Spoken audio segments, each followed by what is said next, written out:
मित्रांनो, स्वागत आहे परत एकदा तुमच्या आवडत्या चॅनल हॅलो टीचरमध्ये। मित्रांनो, 9 तारखेला MPSCमध्ये क्लर्कची जी केस चालू आहे त्याची हिअरिंग होती, तुम्हाला माहीतच असेल। आता पुढची जी तारीख देण्यात आलेली आहे मित्रांनो, 18 तारीख देण्यात आलेली आहे। ठीक आहे, तर आता पुढच्या तारीखला तुम्हाला इथे बघायला मिळणार आहे। आता याच महिन्याची 18 तारीख पुढली देण्यात आलेली आहे। आता 18 डिसेंबर रोजी नेमकं काय होणार आहे ते सुद्धा आपल्याला बघावं लागणार आहे। त्याच्या अगोदर मित्रांनो, नेमकं 9 तारखेला कोर्टामध्ये काय झालं याच्या संदर्भात माहिती समोर आलेली आहे। ठीक आहे, तर काय माहिती आहे ते बघा। तर आज मॅट कोर्टमध्ये काय घडलं त्याच्या संदर्भात थोडीशी मी तुम्हाला इथे सांगू इच्छितो की मित्रांनो, मॅट कोर्टामध्ये ज्या प्रकारे आज सांगण्यात आलेलं आहे त्या प्रकारे आता तुम्हाला समजेल की कसल्याही प्रकारचं जे आहे, तुम्हाला कसल्याही प्रकारचे कोर्टाच्या संदर्भात मेल किंवा कसल्याही प्रकारचा ट्विट किंवा कॉल करायचा नाही आहे। कारण की मेल, ट्विट किंवा कॉल केला तर तुमच्या विरोधात सुद्धा जो आहे ते कारवाई होऊ शकते। ठीक आहे, आता नेमकी भानगड काय झाली ते बघा। कोणताही चॅनलवाला असो किंवा कोणताही ग्रुप असो, मॅटर स्टेमध्ये आहे, त्यामुळे आपण कोणत्याही प्रकारची जी आहे मोहीम राबवू शकत नाही। ठीक आहे, मोहिमेमध्ये जे आहे मेल आहे, ट्विट आहे, कॉल आहे, या प्रकारची जी मोहीम आहे ते राबवली जाऊ शकत नाही। त्याच्याबद्दल उलट तपासणीसुद्धा केली जाऊ शकते। ठीक आहे, तर काही मोठ्या ग्रुपमध्ये ही माहिती किंवा ते सपोर्ट करत नाही असं तुम्हाला वाटत असेल, पण असल्या कसल्याही प्रकारचं कारण नाही मित्रांनो। त्याच्या मागचे जे मुख्य कारण आहे ते म्हणजे उलट तपासणी कोर्टाद्वारे केली जाऊ शकते। त्याच्यामुळे कोणी जे आहे तुम्हाला मेल, ट्विट किंवा कॉल करण्याकरता प्रोत्साहन करू शकत नाही आणि तुम्ही सुद्धा ते करू नका, पर्सनली सुद्धा करू नका। कोर्ट तुमच्या विरुद्ध ॲक्शन घेऊ शकतो। ठीक आहे, आयोग असो किंवा कोर्ट असो, आपण कोणालाही आव्हान देऊ शकत नाही। ठीक आहे, म्हणजे आयोगाला MPSC आयोग असो किंवा कोर्ट असो, या दोन्ही ठिकाणी तुम्हाला आव्हान देता येत नाही। कोर्टमध्ये आज तीव्र शब्दामध्ये यावर नाराजगी व्यक्त करण्यात आलेली आहे अशी माहिती मिळालेली आहे। ठीक आहे, आणि सूचना दिली आहे की कोणी असं केलं तर योग्य ती कारवाई करून केस क्लोज करून टाकली जाईल। ठीक आहे, म्हणून मित्रांनो तुम्हाला सांगू इच्छितो, कोणीही कोर्टामध्ये मेल करू नका, कॉल करू नका किंवा कसल्याही प्रकारचा ट्विट करू नका आणि कसल्याही प्रकारचा जॉब जो आहे तो कोर्टाला विचारू नका। कोर्टाला आपलं काम करू द्या।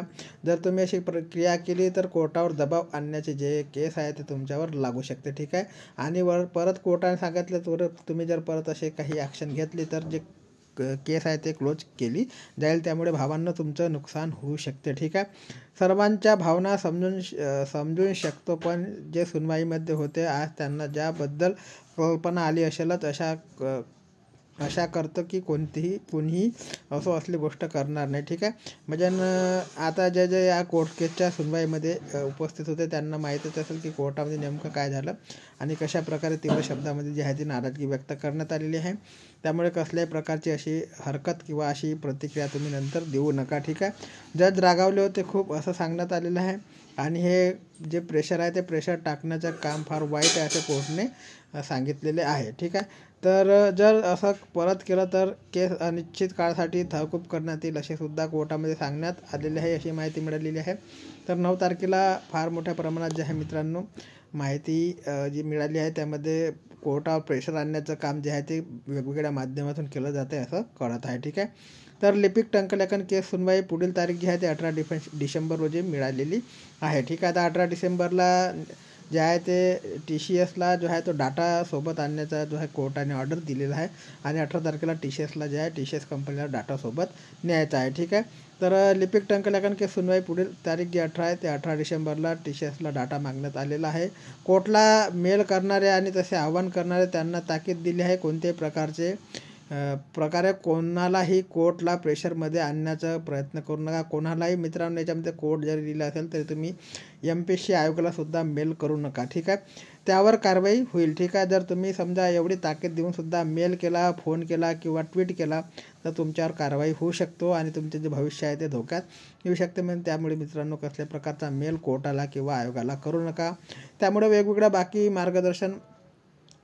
वेगवेगळ्या बाकी मार्गाने प्रेशर आणण्याचा प्रयत्नसुद्धा तुम्ही करू नका। ठीक आहे, 18 तारखेला आता TCS कंपनीला जे आहे ते आयोगाने डाटा सोबत आणण्याचे सांगितलेले आहे। 18 तारखेला बघूया निकाल जो आहे तो लवकरात लवकर लागतं की आणखी पुढची तारीख मिळते। ठीक आहे, सांगायचं तात्पर्य एवढंच आहे मित्रांनो, कोर्टावर दबाव आणण्याचा जो प्रयत्न आहे तो करू नका. मेल, ट्विट किंवा कॉल करू नका. आणखी काही अपडेट मिळाली 18 तारखेची तर चॅनलच्या माध्यमातून तुमच्यापर्यंत पोहोचवण्याचे कार्य नेहमीप्रमाणे केले जाईल. सोबतच मित्रांनो, कोर्टाची ऑर्डर जर आली तर 9 तारखेची जी कोर्टाची ऑर्डर आहे ती सुद्धा मी टेलिग्राम चॅनलला टाकेल. ठीक आहे. बाकी काही अपडेट माहिती मिळाली तर चॅनलच्या माध्यमातून तुमच्यापर्यंत पोहोचवण्याचे कार्य नेहमीप्रमाणे केले जाईल. तोपर्यंत जय हिंद, जय महाराष्ट्र, जय शिवराय.